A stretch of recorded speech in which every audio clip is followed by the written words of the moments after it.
Demon Slayer is a massively hyped anime. On the surface, it looks like your average shonen battle anime with its best boys, best girls, and complicated power systems, and a slick UFOTable animation budget. And the best part about Demon Slayer is, well, the Demon Slayers. Characters who use flashy and impressive breathing techniques to make their swords dance. Sometimes literally. So in this video, we'll be looking over at 7 D&D homebrew options so you can play as your favorite Demon Slayer character. Rengoku Kyojuro, the Flame Hashira, and series best boy of Demon Slayer Kimetsu no Yaiba. So what have we got here today? We're taking a short break from devil hunting and taking a gander at demon slaying. Huh. Welcome to My Wife is the MC. I'm DMV and you're watching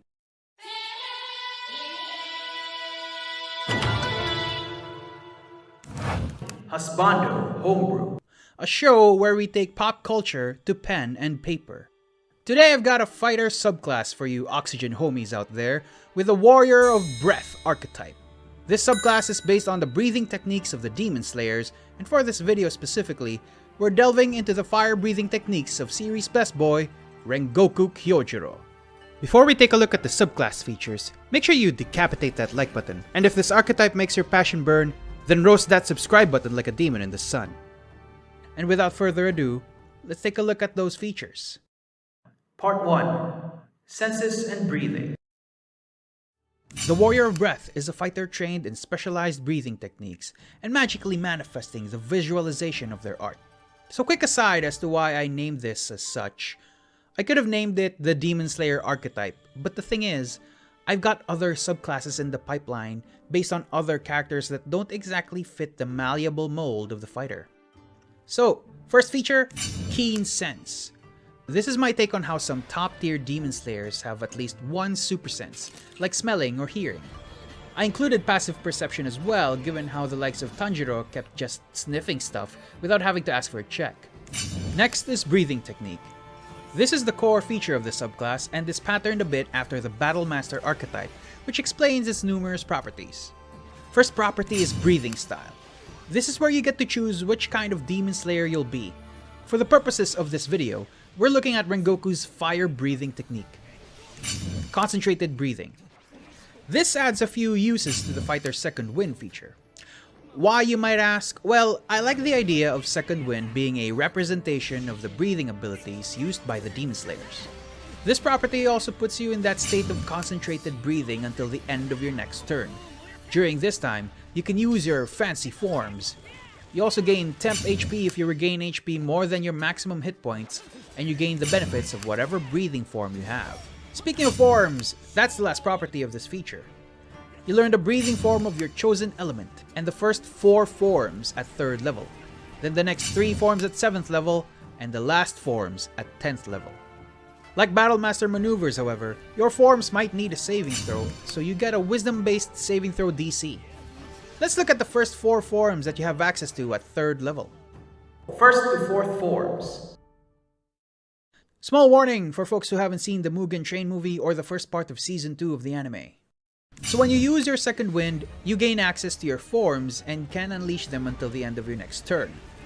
So if you want to use your forms more often, make sure to bump up your wisdom.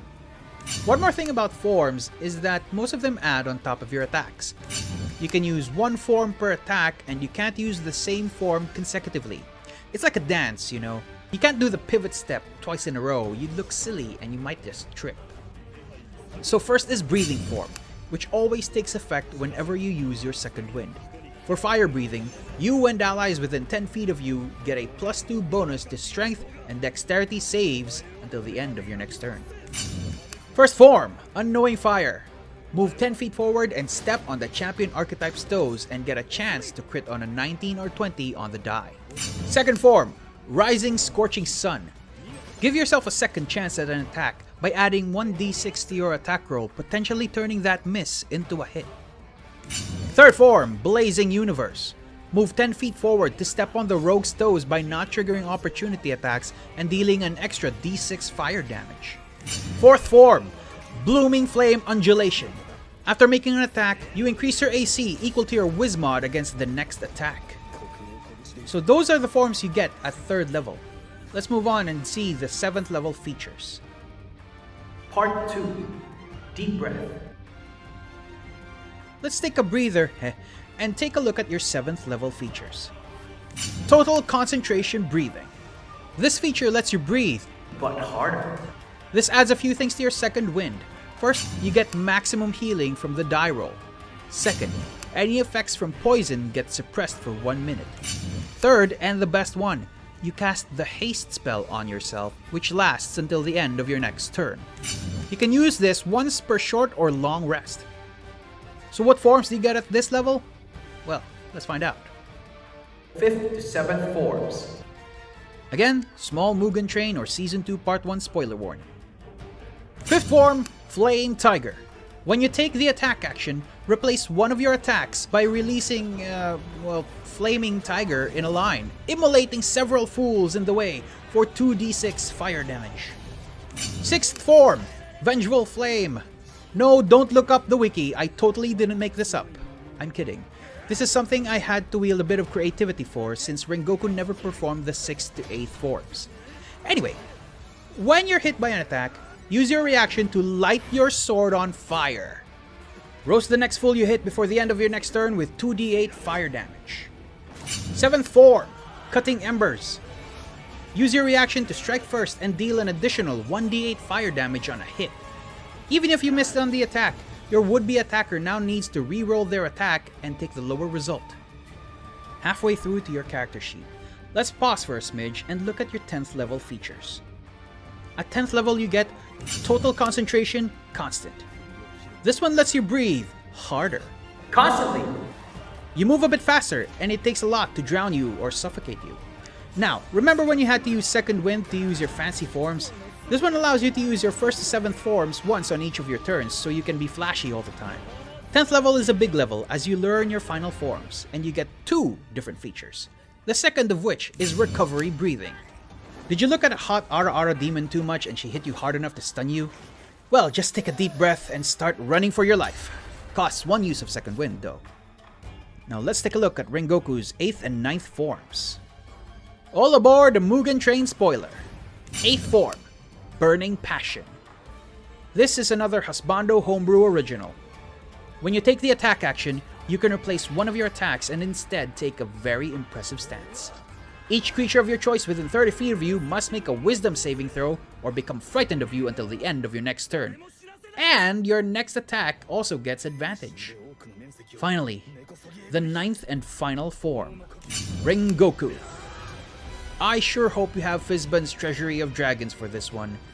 First, you take the attack action and cast a Chardalon Stride on yourself as a flaming dragon trails around you until the end of your next turn. I won't post the spell's effects here, but a quick Google search would probably get you the right result. In addition to the spell, the next time you hit before the spell ends, you deal an additional 4d8 fire damage. This is a special form that you can only use once whenever you use Second Wind.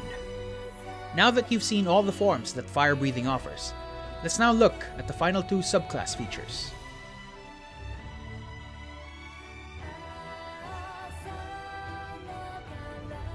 Part 3, Peak Demon Slayer. Know that at this point I'll be delving into spoiler manga territory. Be sure to check out the timestamps below for the danger zones, okay? I hope you don't click off, but if you do, be sure to check the description down below for a link to the document, which might contain light spoilers. Light spoilers in 5, 4, 3, 2, 1. Deep breath! At 15th level, you get Repetitive Action. This allows you to regain 1 use of your Second Wind or Total Concentration Breathing, but with a risk. DC 15 Wiz Save to regain usage or take a disadvantage hit on your next Wiz Save within the hour. Once per long rest if you succeed. At last, 18th level, the final subclass feature. You get Demon Slayer Mark. This one adds the final option that you can take when you use your Second Wind feature.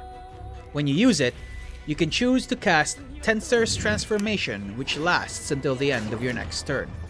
This is a once-a-day feature and definitely your panic button for when things get really hairy. Now that you've seen all the features, the next logical step is... Kamado Tanjiro, the goodest of good boys and talented practitioner of the water-breathing style of demon slaying. So what have we got here today? We'll continue where we left off last episode and get our feet wet with the water-breathing style for the Warrior of Breath archetype.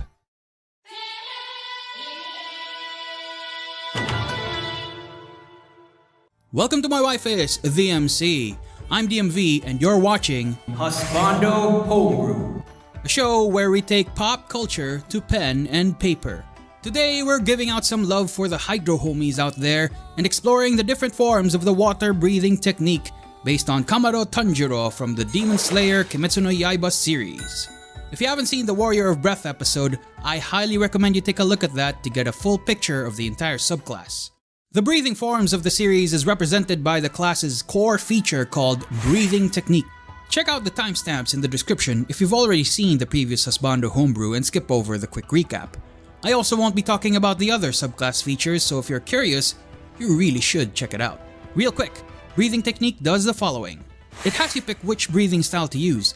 Last episode we looked at fire, and this time we'll look at water. It also increases the number of times you can use your second wind feature, and doing so allows you to use the different forms your breathing style grants you. The forms themselves, the cool moves that the Demon Slayers love to declare, are part of this core feature. You learn the 1st to 4th forms at 3rd level, 5th to 7th forms at 7th level, and the rest at 10th level. Last is the wisdom-based saving throw for some forms that force targets to make a save. Now before we take a look at all the forms, make sure you slice that like boulder and breathe in that subscribe button. 1st to 4th forms. So, as a bonus action, you use your second wind feature. Roll your die, get some HP or temp HP, and then gain the effects of your breathing form. For water breathing, you gain advantage on saving throws against becoming charmed or frightened until the end of your next turn. After using your second wind, you also enter a state of concentrated breathing where you can start using your forms until the end of your next turn. First form, Water Surface Slash.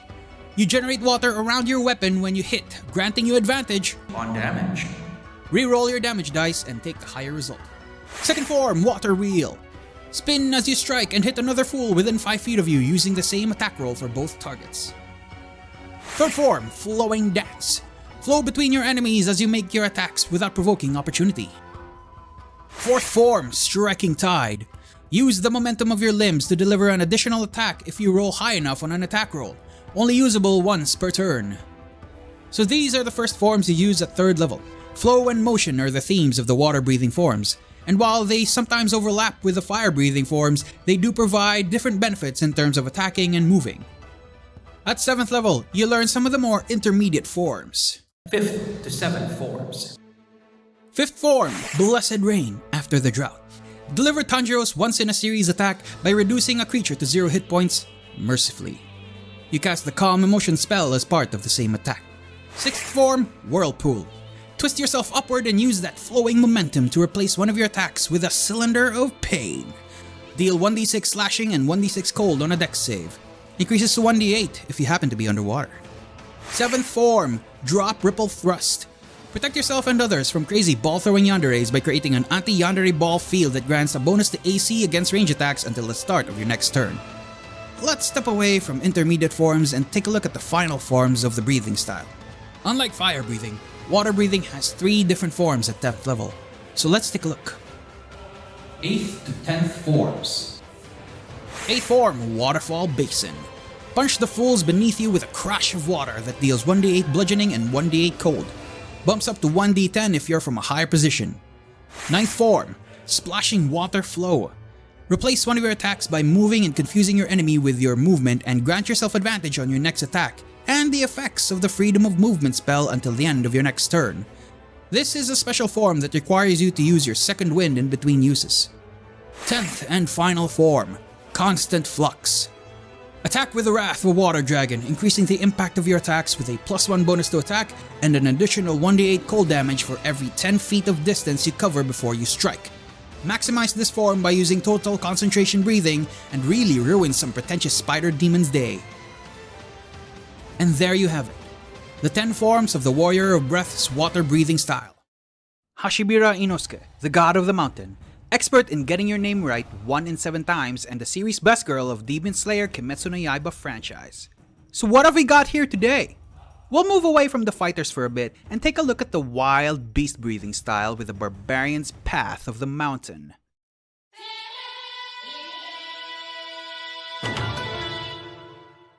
Welcome to My Wife is the MC. I'm DMV and you're watching Husbando Homebrew, a show where we take pop culture to pen and paper. Today we'll be coming around the mountain and go back to the roots of this show with a new barbarian subclass, the path of the mountain. Before we get to that, did you know that 1 in 7 viewers hit the like and subscribe button? You should be one of them and be part of the fun statistic. If this is your first time here, know that this is the third homebrew that we're doing for the Demon Slayer franchise. So if you're interested in the fire or water breathing styles, well, you know what to do. Before I continue, I want to give a shout out to Justin of Cosplay Battle for showing some love our way in our Ko-Fi page. Your generosity is a really big milestone for us, and it really means a lot. Thank you so much. Back to the subclass.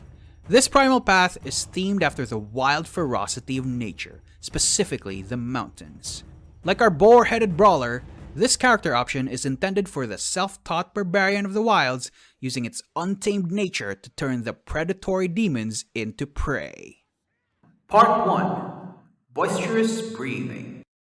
Just to be clear, I named it the Path of the Mountain and not Path of the Beast because that subclass already exists in official content. Now that that's out of the way, let's take a look at the first few features of this subclass. Third level, you get 2 features. The first is Animal Imitation. This one kind of gives the Fighting Initiate for free, as it allows you to take a fighting style from the Fighter class. I added this in because of Inosuke's 2-weapon fighting style for the most part, but I figured players can make a beast-breathing Demon Slayer that carries a massive sword. Now that I think about it, is there a Demon Slayer who uses Crushing Force? Like a Nichiren Maul or something? Anyway, moving on. The second feature at third level and core to the subclass is Beast Breathing. This might be a little strange for a barbarian since this one grants several attack options, but the intent is to provide a mechanical expression of the many fangs of the Beast Breathing style. This feature also has 2 properties. First is Fangs. This one is the Beast Breathing equivalent to the Warrior of Breath's forms. Similar to that subclass, you learn the first 4 fangs at 3rd level, 5th to 7th fangs at 6th level, and the 8th to 11th fangs at 10th level. Unlike the Warrior of Breath, however, this one has a constitution-based saving throw because building a barbarian can go real MAD real fast. So as part of 3rd level, let's take a look at the fangs. 1st to 4th fangs. Unlike the Warrior of Breath, fangs can only be used once per turn and only while you're raging. This is to keep it more or less in line with the other barbarian subclasses in terms of balancing. Ho ho, balancing, he says. Anyway, so the first fang, Pierce. Stab at your target's neck. Yep, it's that simple. Deals 1d4 extra damage if you use it by itself, but the kicker is that the damage goes up to 1d6 if you're grappled, or 1d8 if you're restrained.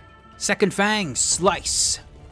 Replace one of your attacks with a huge, cross-shaped strike in a 10-foot cube. Deals 1d12 plus rage damage on a failed dex save or half as much on a success. Third fang, Devour. This is a wild one. Add 1d4 to your attack roll, and if both the d20 and the d4 is a 20 or higher, your hit becomes a crit. Fourth fang, Slice and Dice. Assault your enemy from all directions with an additional 2d4 damage and knocking it prone on a failed strength save. This is gonna be your kit for the coming levels, but worry not. You'll be able to do cooler stuff as we go along. Part 2. Beastly Bite. For this section, we'll be looking at the 6th level feature and the different fangs you have access to. So at 6th level, you get Second Bite. Now that you have an extra attack, you can use 2 fangs on your turn. Similar to the forms of the Warrior of Breath, however, you can only use 1 fang per attack, and you can't use the same fang consecutively. 6th level also grants you access to 5th to 7th fangs. 5th fang, Crazy Cutting. Flail about like a crazy wild boar man and replace your attack with a 2d6 burst of 2d6 slicing goodness. 2d8 if you're in midair. 6th fang, Palisade Bite. Also known as the Ara Ara Ouchi. Restrain your target if it fails a strength save by sinking your weapon right into them. Then start sawing away with an extra 1d8 damage on your next attack.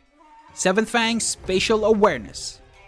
This is technically the second 6th level feature, as you can use this Fang even when you're not raging. It does, however, expend one of your rage uses as an action, and in turn, you get to step on the ranger's shoes for a bit by identifying humanoids, fiends, or other baddies within a 1 mile radius. 6 miles if you're up a mountain. Next up, we'll look at the 10th and 14th level features in the final set of fangs. Part 3. Angry Boar. At 10th level, you get something that harkens back to the Warrior of Breath's feature. For the Path of the Mountain, you get Total Concentration Raging. It's not a haste per se, because a hasted barbarian is a frightening thing to see. Instead, you get to add your rage damage bonus to a few saving throws as a reaction. You also suppress the effects of poison and exhaustion while you're raging. I didn't want to make it too complex given that rage doesn't allow for spellcasting or concentration, and I figure it's thematically sound given that Inosuke is a self-taught demon slayer who only started formal training when he was already given a rank. Another thing at 10th level, the last fangs in your repertoire. Final Fangs. 8th Fang, Explosive Rush. Take the dash action and run around like a child with scissors and bring in that 1d6 hurt to any fool who happens to be in your way. Adds your rage damage bonus too, which might come in handy when you see the subclass capstone feature. 9th Fang, Extending Bendy Slash. This one does 3 things. 1. It adds an extra 5 feet of reach to your melee weapon attacks. 2. It adds your rage damage bonus to your attack rolls when you do so. And 3. It freaks people out because you have to dislocate your joints in order to do this. 10th Fang, Whirling Fangs. Replace one of your attacks to spin your weapon rapidly and gain an AC bonus equal to your rage damage bonus, doubly so when facing ranged attacks. This Fang also generates moderate winds, so any fog cloud or similar effect will likely get blown away. 11th and final Fang, Sudden Throwing Strike! This is an improvised Fang where you just outright chuck your weapon at your enemy. This one grants the thrown property to your melee weapons for a time. During this time, you can use Reckless Attack and 2-weapon fighting for thrown weapons. After looking over at the Fangs, let's look at the Path of the Mountain's final feature. The subclass capstone is the 14th level feature, Repetitive Action Boar Rush. This isn't the same as the Warrior of Breath's ability to regain uses, hence the Boar Rush subtitle. Instead, the Path of the Mountain's repetitive action allows you to expend rage at the start of your turn to double your rage damage bonus for a short time. This is a twice per long rest feature. Part 4. Your turn. Agatsuma Zenitsu, the cowardly cool contradiction of the Demon Slayer Kimetsu no Yaiba franchise. So what have we got here today? We've got a series first with a new rogue subclass that focuses on the thunder-breathing technique of Demon Slayer's forever lone lover boy, Agatsuma Zenitsu.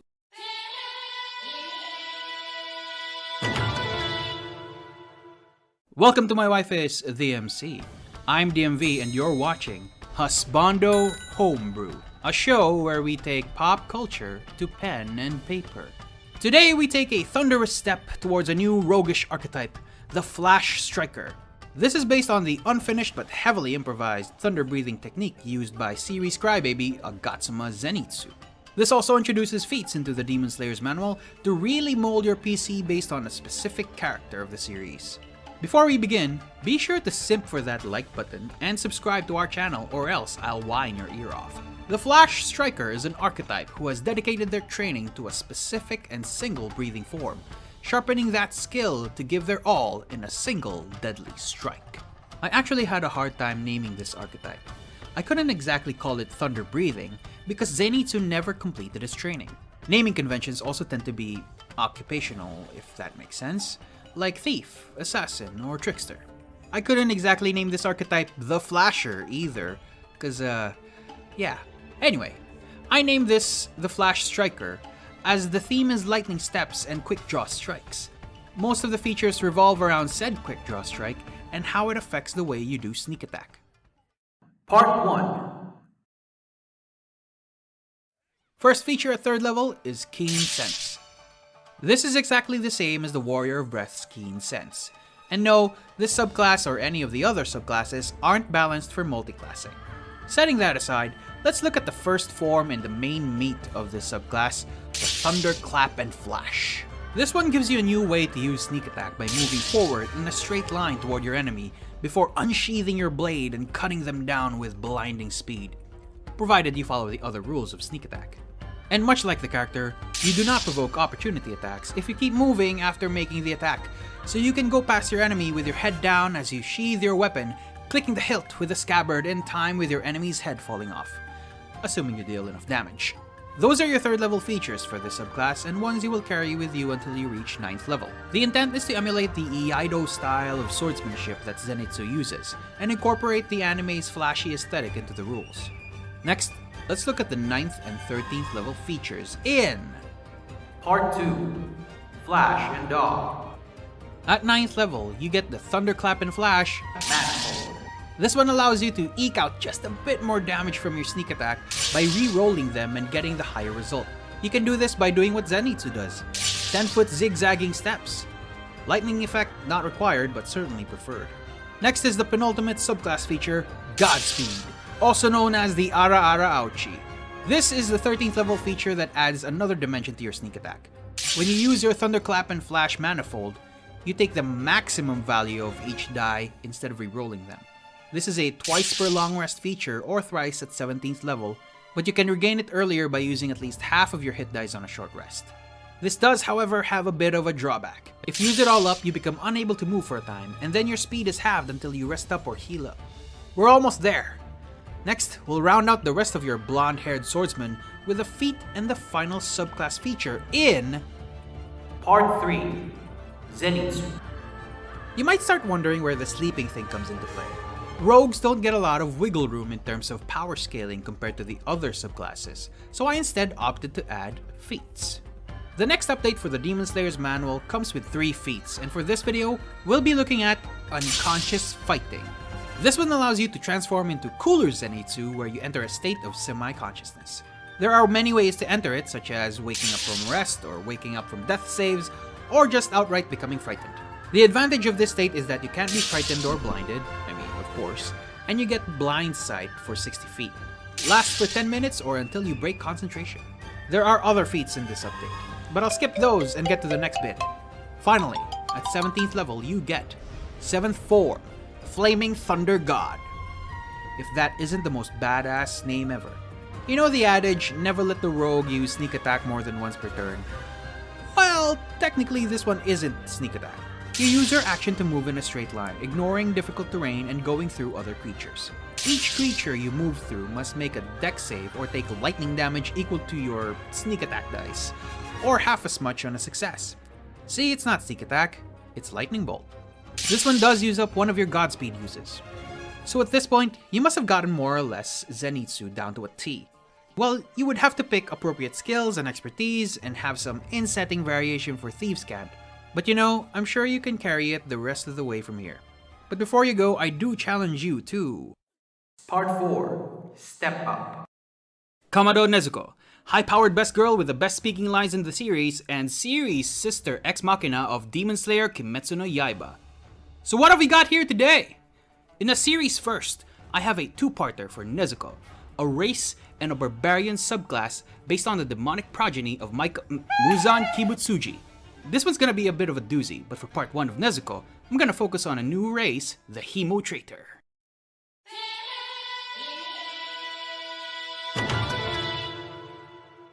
Welcome to my wife is the MC. I'm DMV and you're watching Husbando Homebrew. a show where we take pop culture to pen and paper. Today we get our hands bloody with one of 2 new character options. The first is a new race called the Hemo Traitor. This is based on the aberrant nature of Kamado Nezuko, and by extension Lady Tamayo as well, as they are prime examples of demons who retain their will and values. Before we begin, make sure you step on that like button and blow up that subscribe button before it kills your older brother. Part 1. The Basics. Hemo traitors like Nezuko are children of the progenitor demon Muzan Kibutsuji. In spite of his blood flowing in their veins, they have separated themselves from the man's dark hold and live on their own, caught between protecting humanity and fighting the urge to consume them.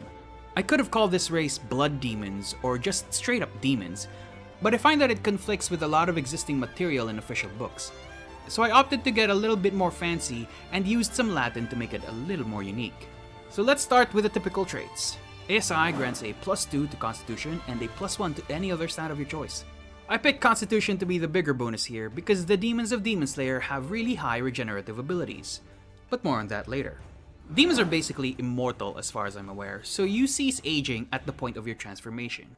Alignment can be neutral or good, but their unique physiology stops them from truly blending in, making them lean towards a more chaotic mindset.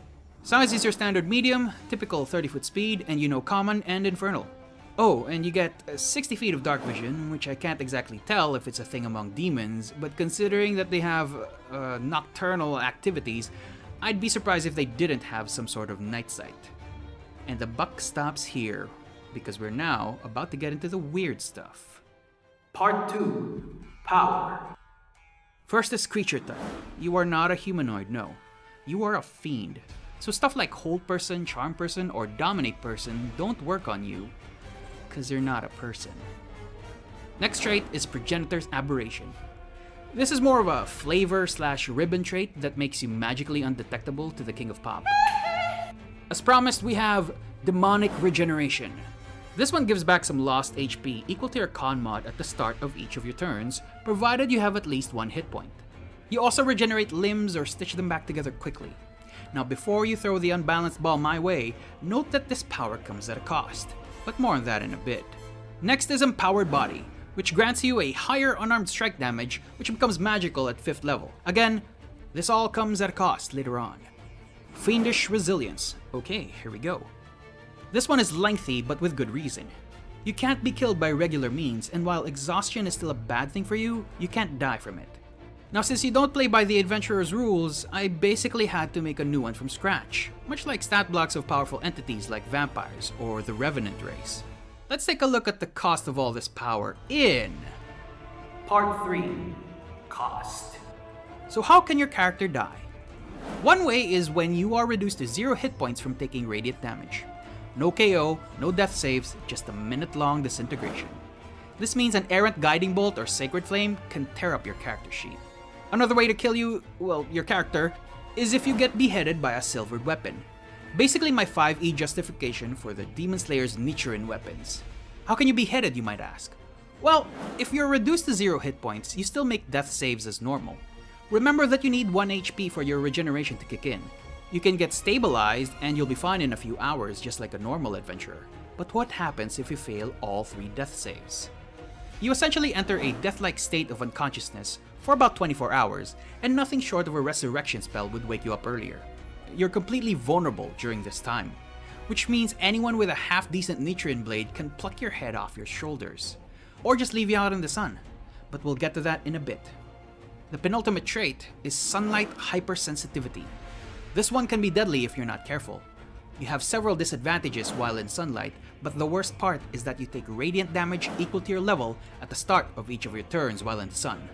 Remember that bit about dying to radiant damage without any death saves? Exactly. The last trait and the final price you pay for all that power is Flesh Hunger.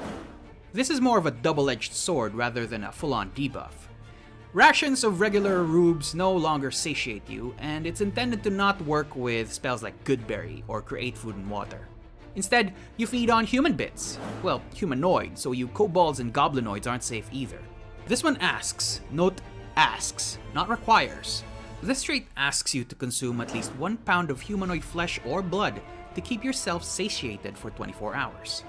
You don't need to sleep while fed, and you can gain the benefits of a long rest with only 4 hours of light activity. The kicker is that if you don't feed, you start to crave it. If you are suffering at least 1 level of exhaustion while conscious, which can happen if you don't eat, you have to make a wisdom saving throw every hour or you start to attack the nearest humanoid for 1 minute. The DC starts at 10 and it goes up by 1 every time you stave off the hunger, and it resets on a long rest, or if you eat. This trait does give you a choice not to consume, however. In exchange, you'll have to sleep. No, not long rest where you can do light activities for 2 hours, no. You have to sleep for 16 whole hours to keep yourself active for the next 8 without going hungry. Like Nezuko coming in clutch out of the box, however, you do manage to remain aware of your surroundings while asleep. I get that the price can be a little steep, and to say that it limits the player's time role-playing or engaging with party activities is a valid criticism. But as I said in the first episode of this series, I take the story element first as my first priority and really bake it into the mechanics. And hey, a good DM can keep you engaged even if your party operates at odd hours. Part 4. Pick a side. Are you a strong-willed enough demon who will defend humanity, or will you give in to your hunger? The race is a challenge in a player's commitment to character. It's easy to gain a lot of power and use out of it, but is your character meant to consume human flesh in the first place? Getting power is easy, but the true test of a player is role-playing to your disadvantage in favor of story.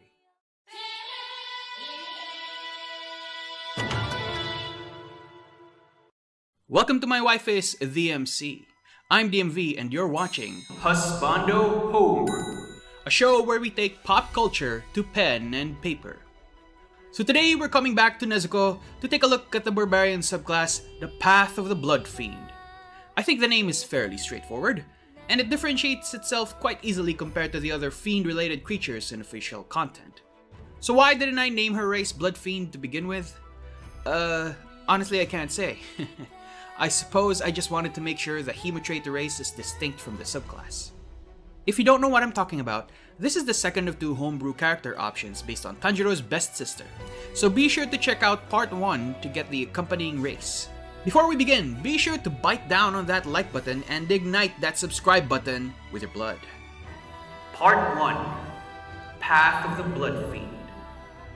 The Path of the Blood Fiend is to channel the power of your fiendish blood within you through the ferocity of your emotions. It is a path not taken, but rather forced upon, as you make the most of the power you are cursed with and directing the intensity of your internal struggle towards your enemies. First and foremost, note that I added a racial restriction. Kind of like the Battle Rager or the Blade Singer, this subclass is intended to be used by the Hemotraitor race. But when has that ever stopped you? So the first feature you get at 3rd level is Flesh Manipulation. This one is actually an out of rage feature that helps your survivability a bit better when you're not raging. Here you can change between your current size to one size category smaller or vice versa. You can do this as an action, but the kicker is that you can use a reaction to baby size yourself when the quiet waifu decides to decapitate you. Next in the core feature of the subclass is Blood Demon Dart Exploding Blood. This one has 2 components, your blood and your rage.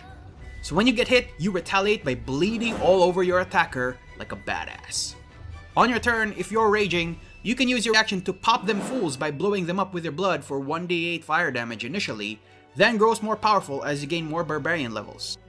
The damage and the damage increase might look a little strange, but this one is actually patterned after the growth rate of your extra attack and your rage damage bonus. Now, I know what you're thinking. DMV, what's the point of being a barbarian if you're not gonna use your action to whack some fools? I got you covered. If you attack someone with your blood on them, you deal an extra 1d6 fire damage whenever you hit them. This is just the beginning, but we'll look over the 6th and 10th level features in Part 2. Awakened Blood. 6th level is Protective Flame. This gives you some cleric-like abilities by burning away the ouchies in your body and Deus Exing your allies from damage. 10th level is the big one, called Awakened Form, also known as the Ara Ara Ouchie. Admittedly, I'd have preferred to have majority of these features to be 14th level, but I'll get to that later. This one allows you to rage, But harder. This is a once per long rest feature, when you rage or as a bonus action while raging, to transform into your awakened form. This one pretty much overclocks your barbarian, making it attack thrice before the fighters do, regaining HP before the fighters do, and regaining limbs before any of the clerics can. Yep, totally balanced. At least you need a bonus action for some of them. This also makes your blood bypass fire damage defenses like resistances and immunities, and has a chill touch-like ability to prevent regaining HP for a short time. This one does, however, come at the cost of being a bit too hungry for your own good.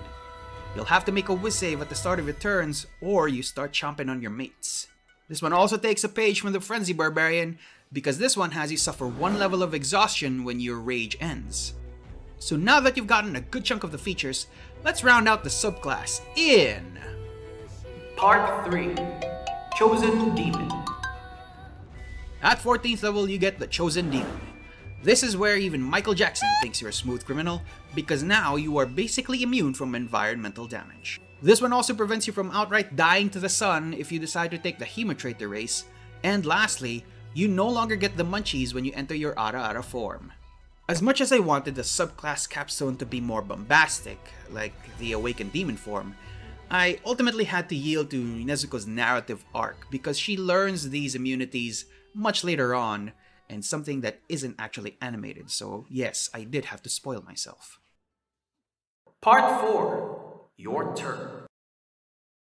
Shinobu Kocho, the perpetually smug and intoxicatingly top-tier, objectively unbiased best girl of Demon Slayer Kimetsu no Yaiba.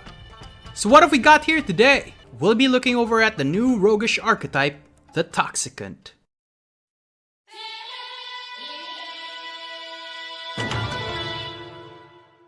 Welcome to my wife is the MC. I'm DMV and you're watching Husbando Homebrew. a show where we take pop culture to pen and paper. Today I'll be showcasing the last subclass, for now, for the Demon Slayer's Manual. Before we begin, I would love it if you'd stab that like button several times and you fill this channel with your subscription.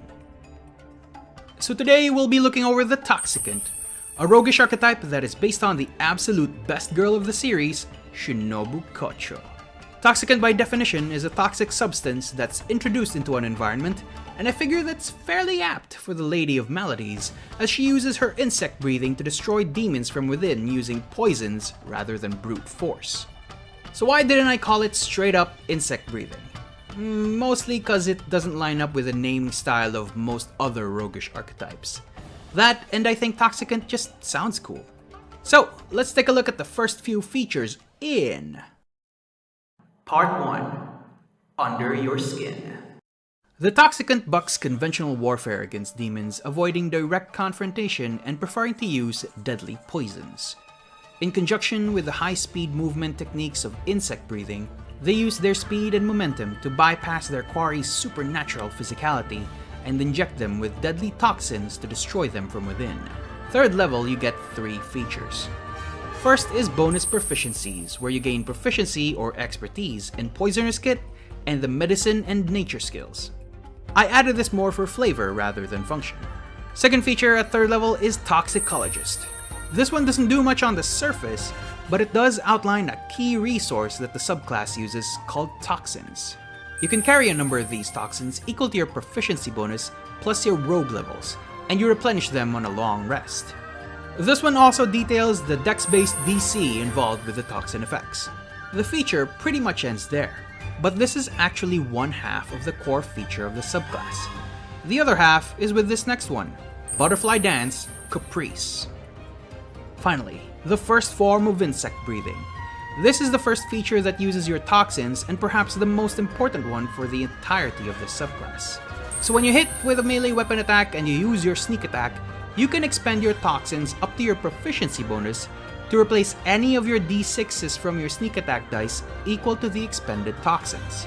Doing so replaces the damage type from your weapons to poison, and then the target needs to make a con save or become poisoned for 1 minute. This ends early if they pass another con save at the end of each of their turns. Now hold up, I know what you're thinking. But DMV, most creatures, let alone fiends, are resistant if not outright immune to poison. Well, my imaginary inquisitor, this lengthily named features got you covered. See, when the toxins you expended are equal to or greater than the target's constitution modifier, you bypass that resistance/immunity to poison. Provided the target isn't a construct or elemental, cause let's face it, there's really nothing to poison with those things. Sure, there's a bit of a guessing game, but majority of the time you'll be fighting things that have a con mod of +3 or lower. Hopefully you don't fight a Tiamat level threat and encounter a creature with 30 in constitution or something. But we'll get to that later, so do stick around.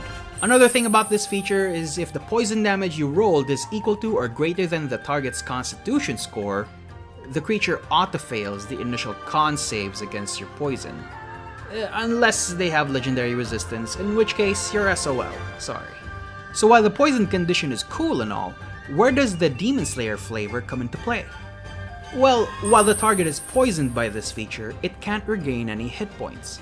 Also, if a fiend is poisoned and it goes down to 0, or if the poison damage from this feature reduces its HP to 0, it just outright becomes incompatible with life, disintegrating into ash over the course of a minute. You know, so they can have a monologue or have a flashback of their tragic backstory while their life slips away. That auto-fail part might make your balancing eye twitch a bit, but my intent is that you have to consider whether to use up a lot of your toxins for one attack or save it for later in the hopes that they fail the initial con save. That pretty much sums up the 3rd level features, and if you know your rogues, you know we're just beginning. But before we take a look at the other features, I would like to give a fair warning. Note that the succeeding features will have names of insect breathing techniques that were never shown in the anime, and what they do may allude to manga-specific techniques as well. I won't be showing specific panels, or at the very least I'll censor key information, but consider this my light spoiler warning from here on. I do hope you stick around. I promise, you won't see anything plot related. So, with that out of the way, let's look at the 9th and 13th level features in Part 2, Swift Intoxication. Level 9 is a quick one, but the name is still quite a mouthful.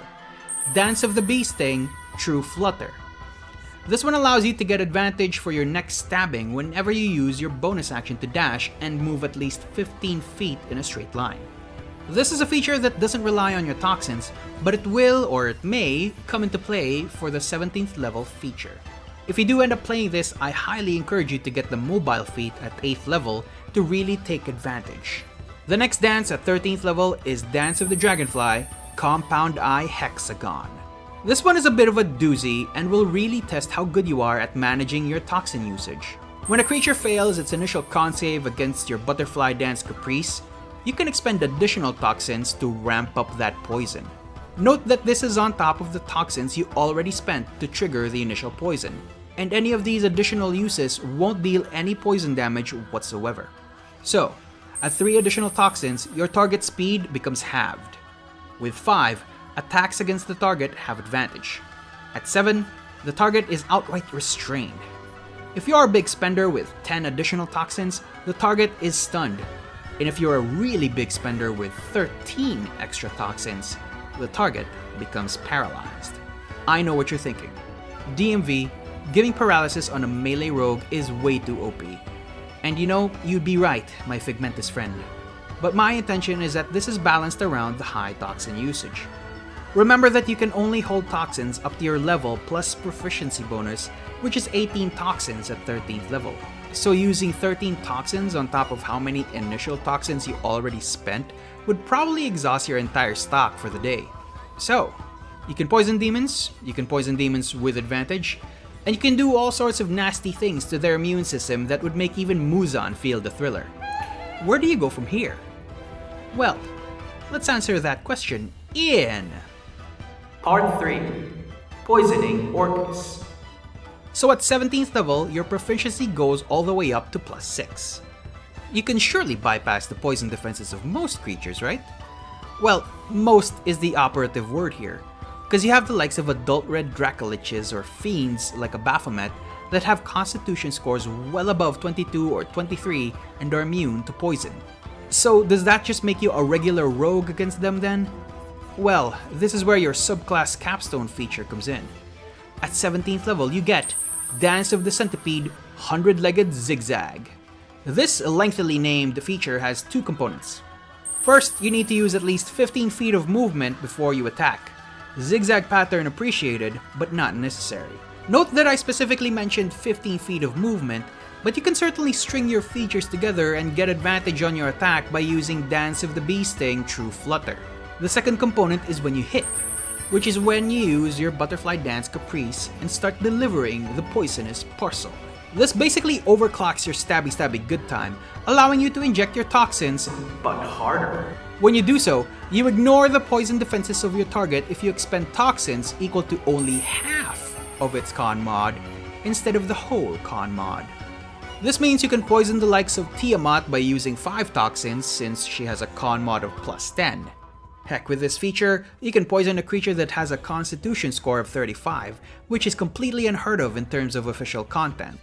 Unless your DM read this feature and decided to up their constitution score to 36 so that none of your features work, in which case, your DM is kind of a dick.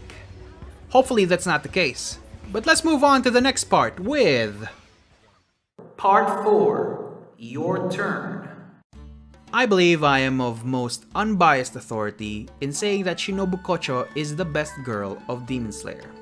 You can let me know in the comments how right I am and that my opinion isn't solely based on how much I simp for her. Not gonna lie, even among other Demon Slayer subclasses, this one is kind of my favorite.